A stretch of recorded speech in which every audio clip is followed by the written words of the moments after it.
আমরা সব সময় প্রশংসা করব একজনের, তিনি কে? আল্লাহ। চাইবো একজনের কাছে, তিনি কে? আল্লাহ। নাকি খাজা বাবার কাছে যাবেন? মাজারে যাবেন? ল্যাংটা বাবা? এগুলোর সাথে ইসলামের কোনো সম্পর্ক নাই। বিষ্ণু বলেছেন, ইজা ইসতাআনতা ফাসতাইন বিল্লাহ, ইজা সাআলতা ফাসআলিল্লাহ। যখন কিছু চাইতে মনে চায়, চাইবা কার কাছে? আল্লাহ। যখন সাহায্যের দরকার হয়, সাহায্য চাইবা কার কাছে? আল্লাহ। বিপদে পড়লে শেয়ার করবা কার কাছে? আল্লাহ। এজন্য বিপদে পড়েছেন, চাইবেন কার কাছে? আল্লাহ। ছেলে হয় না, চাইবেন কার কাছে? আল্লাহ। খাজা বাবার কাছে চাওয়া যাবে না তো?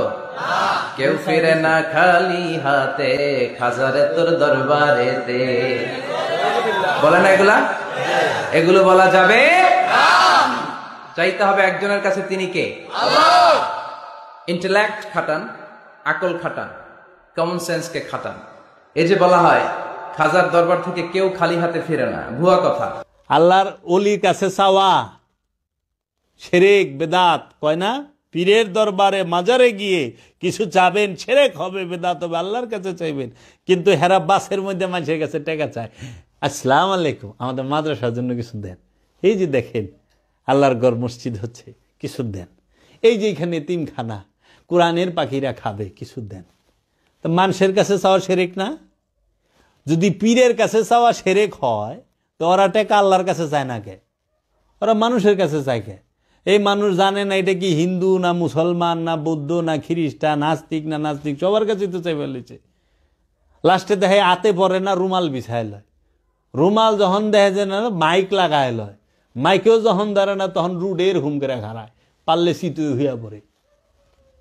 কিরে কি হিগাস? তোরা চাইলে জায়েজ, জাকাতের টাকা কিনা হন মসজিদ মাদ্রাসায় ঢুকতাছে, অথচ আল্লাহ কইছে মানুষকে সাহায্য করার জন্য।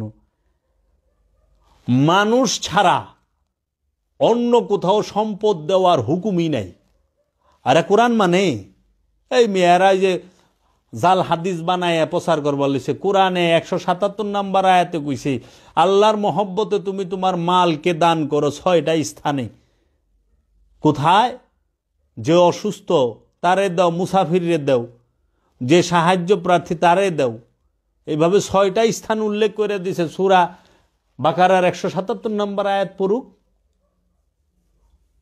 কৌ মসজিদ মাদ্রাসা এতিমখানায় তো আল্লাহ দিবার কয় নাই। এহেনে যায় এখন মানুষ সব ঢুকছে। কেন? ফতোয়া দিয়ে দিছে ওনারা নামাজ পড়ে, তিলাওয়াতের সওয়াব পাবেন, সওয়াব।